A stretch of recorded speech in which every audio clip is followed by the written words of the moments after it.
siang buat semuanya para penonton saya. Nah, di kesempatan kali ini kita mengundang tamu spesial dari salah satu sekolah. Nah, kalau mau tahu langsung aja kita masuk ke podcastnya, kita cari tahu siapa bintang tamunya. Oke. Nah guys, ini dia para tamu spesial kita. Mereka ini adalah para staf guru dari salah satu sekolah yang ada di Kabupaten Karawang.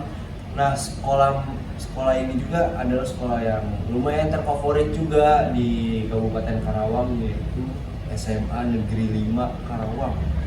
Nah, ayo kita kenalan yuk sama staf-staf guru di sini. Coba dari Bapak yang di depan saya, boleh perkenalkan diri Bapak? Kenal Pak, saya Regan Abadirai. Saya di sini selaku kepala sekolah dari sekolah ini. Menjabat dari tahun berapa Pak kalau boleh tahu? Kalau saya menjabat sebagai kepala sekolah di sekolah ini dari tahun 2021 Pak. Berarti masih baru ya Pak? Kalau bisa dibilang masih terbilang muda saya Pak, baru 2 tahun. Oke, makasih Bapak. Untuk yang di sampingnya boleh perkenalkan Bapak?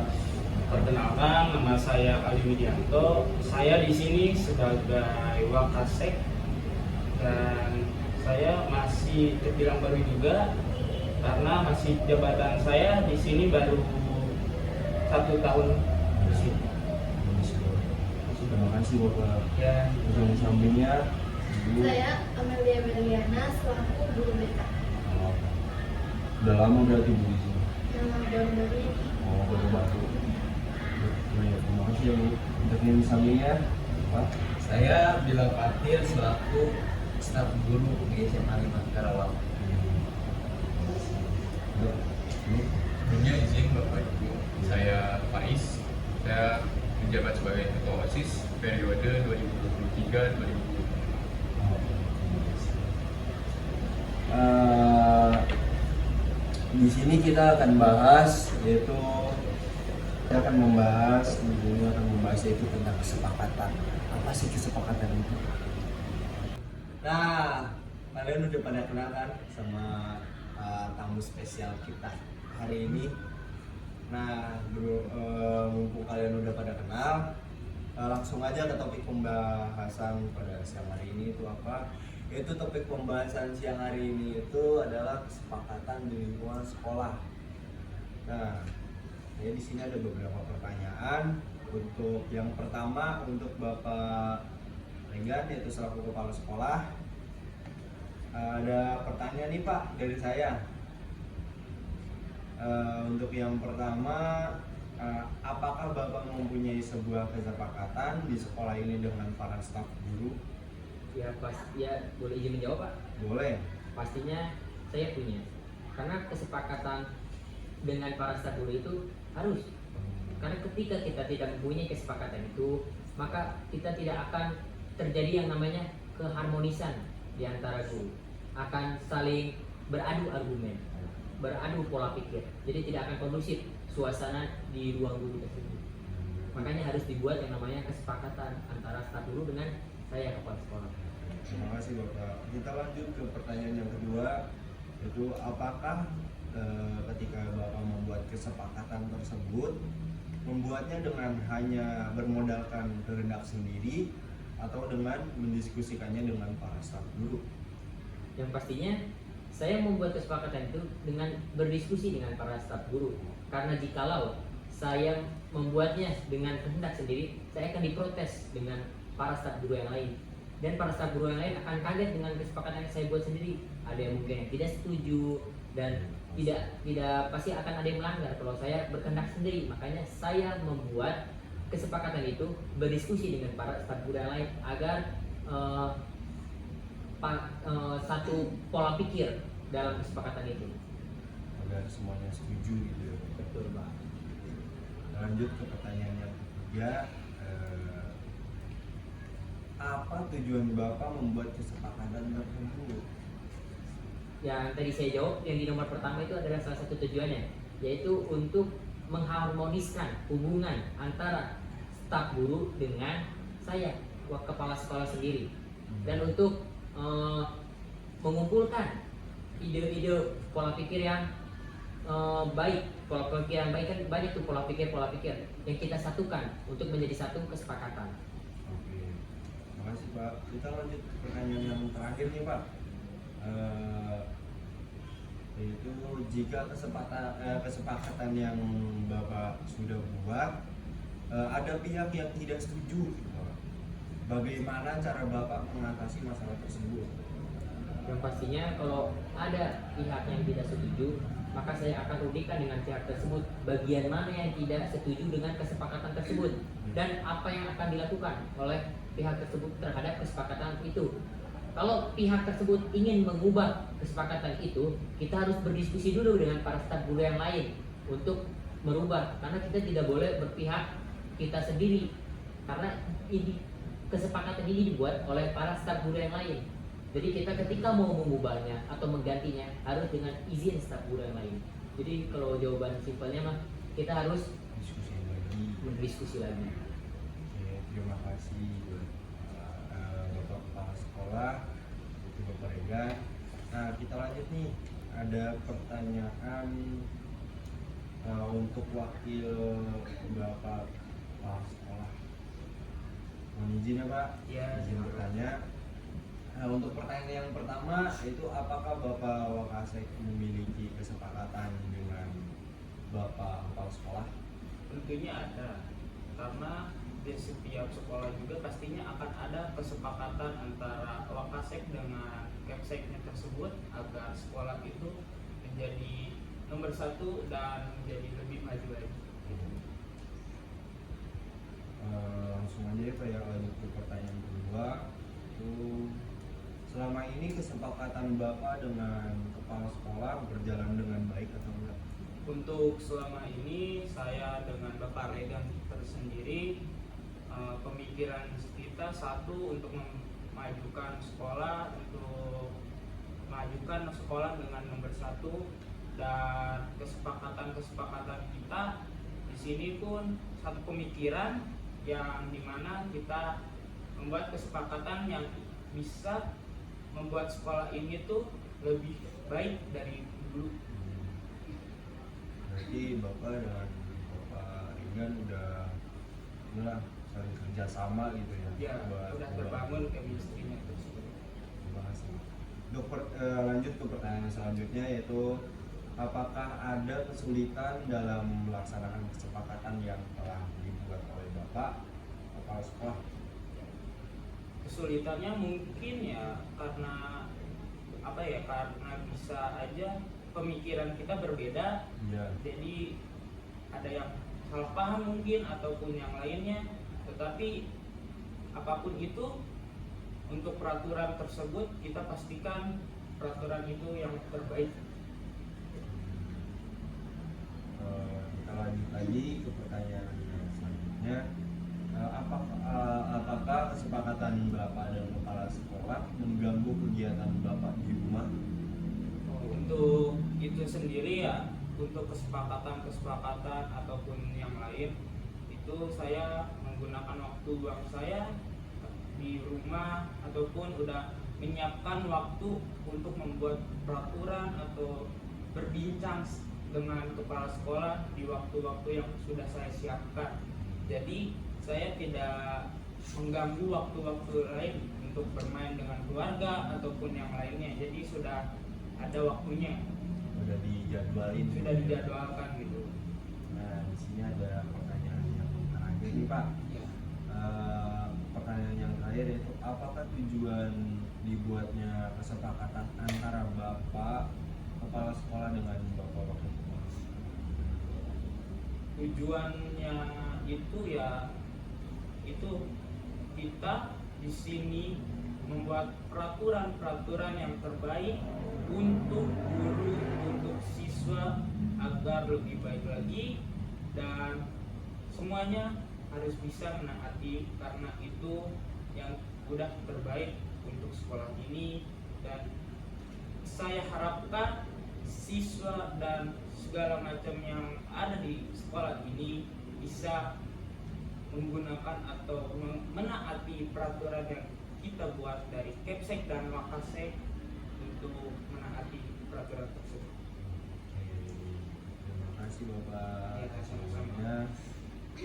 Mungkin kita lanjut aja ke Pak Guru nih. Pak Guru, Pak, di sini langsung aja nih apa ya? Pertanyaan yang pertama. Di sini ada pertanyaan nih. Apakah ada kesepakatan antara guru dengan muridnya? Ada nggak Pak? Kalau saya pribadi sih ada. Apa tuh?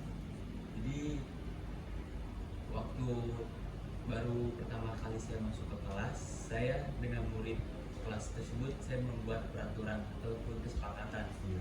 Jika ada yang tidak mengerjakan tugas atau masuk terlambat, jadi konsekuensinya bukan dari saya.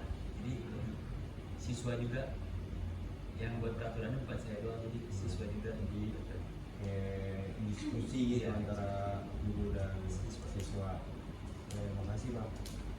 Lanjut ke pertanyaan selanjutnya, yaitu apa tujuan guru membuat kesepakatan tersebut bersama siswanya? tujuannya agar ya tidak ada yang terlambat, tidak ada yang bolos pelajaran, terus tidak ada yang berisik, tidak ada yang gaduh lagi di kelas. Kayak membawa siswa lebih apa ya, untuk lebih disiplin gitu ya. Lanjut aja guys ke pertanyaan selanjutnya, yaitu apakah ketika pembuatan kesepakatan guru membuatnya dengan sepihak atau berdiskusi dengan para guru? Tentunya kalau saya sih, kalau buat kesepakatan tersebut tidak dengan guru tapi dengan siswa. Iya. Makanya ketika Bapak dengan guru yang lain itu membuat kesepakatan peraturan untuk siswa yang lainnya juga gitu. Saya kemudian suka berkonsultasi ke guru BK kalau beberapa peraturan. Oke, ya, menanyakan gitu ke orang yang mungkin lebih paham Iya. gitu untuk masalah peraturan. Kita lanjut aja nih guys ke pertanyaan selanjutnya, yaitu apa konsekuensinya jika salah satu dari kedua pihak melanggar kesepakatan tersebut? Tentunya pasti udah ada tergantung pelanggarannya apa, dan pasti udah ada konsekuensinya yang akan dia dapetin. Tergantung kesepakatan yang gimana. Pasti dalam satu kesepakatan pasti ada konsekuensinya atau ada. Oke, terima kasih Bapak atas jawabannya. Kita langsung lanjut aja nih ke Bu Guru. Izin bertanya Bu? Iya. Boleh ya. Untuk pertanyaan yang pertama untuk Bu Guru, apa peraturan yang Anda sepakati dengan murid-murid? Ada kesepakatan tata tertib dengan siswa,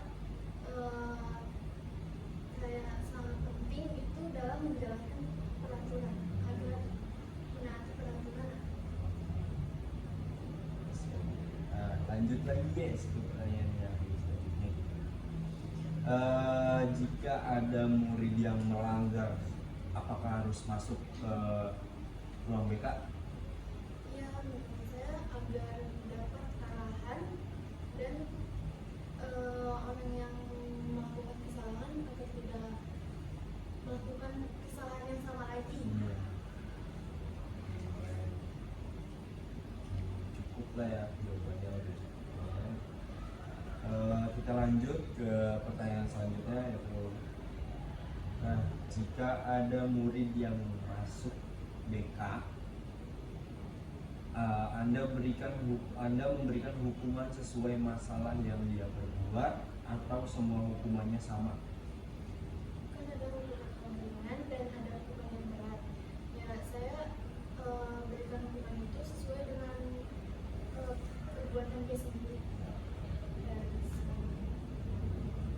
Maksudnya tuh ya guru BK tuh akan ngasih hukuman gitu sesuai apa yang murid itu lakukan atau murid itu melakukan kesalahan tersebut. Itu tergantung. Nah, oke, terima kasih Ibu atas jawabannya. Langsung kita lanjut aja ke ketua OSIS nih. Ketua OSIS. Satu pertanyaan yang pertama ya. Berpakaian apa yang dibuat oleh OSIS untuk para anggotanya? Oke, berpakaian seperti apa? Ya. Ini kita ngambil dari tidak jauh-jauh dari sekolah lain lah ya. Ya. Kita berpakaian kan OSIS itu sebagai contoh lah untuk siswa-siswi di sini. Jadi OSIS itu saya tekankan untuk berpakaian yang sopan tentunya, untuk pakaian putih, bed lalu school, baju tidak dikeluarkan, kaos kaki di atas mata kaki, sepatu kulit hitam. Jadi pokoknya di sini kita menekankan kesopanan lah untuk para anggota OSIS. Dan OSIS juga sebagai contoh untuk para siswa. Jadi OSIS juga salah satu contoh untuk siswa yang lain agar lebih disiplin gitu ya dalam cara berpakaian, perilaku atau apapun. Nah, lanjut ke pertanyaan yang selanjutnya, yaitu tindakan apa yang diberikan kepada anggota OSIS bila ada yang melanggar kesepakatan. Biasanya jika ada anggota OSIS yang melakukan kesalahan, kita biasanya akan mengadakan evaluasi tuh. Jika perlu ada pembina, kita hadirkan pembina. Jadi sebelum kita tidak pernah memberikan hukuman secara fisik. Jadi hanya evaluasi agar tidak jadi kembali gitu. Jadi kita menekankan untuk anggota OSIS ini jangan sampai ada membuat masalah gitu lah. Nggak keulang lagi ya, Supaya tidak terulang lagi. Terima kasih. Selanjutnya nih pertanyaan yang terakhir, yaitu bagaimana sih cara Anda supaya para anggota OSIS bisa mengikuti kesepakatan yang telah dibuat? Caranya itu kita sesuai pernyataan Bapak Regel tadi kan ada kesepakatan itu tentunya kita buat tidak hanya dengan kehendak saya sendiri. Iya. Jadi saya mendiskusikan dengan para anggota, dengan pembina, dan dengan Bapak Kepsek sekalipun jika diperlukan. Jadi mungkin dengan kesepakatan tersebut kan kita sudah mendiskusikan. Jadi dengan diskusi tersebut para anggota juga sudah setuju istilahnya dengan kesepakatan yang dibuat. Jadi anggota OSIS pasti akan menjalankan kesepakatan itu dengan baik. Terima kasih. Udah selesai nih guys podcastnya. Jadi ya kesimpulan yang kita ambil dari podcast kali ini yaitu tentang kesepakatan ya. Jadi itu kesepakatan tuh yaitu kayak suatu perjanjian atau gimana gitu antara dua belah pihak, antara individu atau anggota atau kelompok lah. Nah jadi kesepakatan itu harus dimusyawarahkan dulu. Kalau enggak ya nggak bakal lah ada kesepakatan itu. Yang ada kita membuat kesepakatan tapi dari salah satu pihak dan salah satu pihak lagi pasti tidak setuju dengan kesepakatan tersebut. Mungkin itu saja podcast kali ini. Saya ucapkan terima kasih untuk para bapak, ibu, guru dan sama-sama. Terima kasih. Terima kasih buat semuanya yang udah nonton. Oke, terima kasih.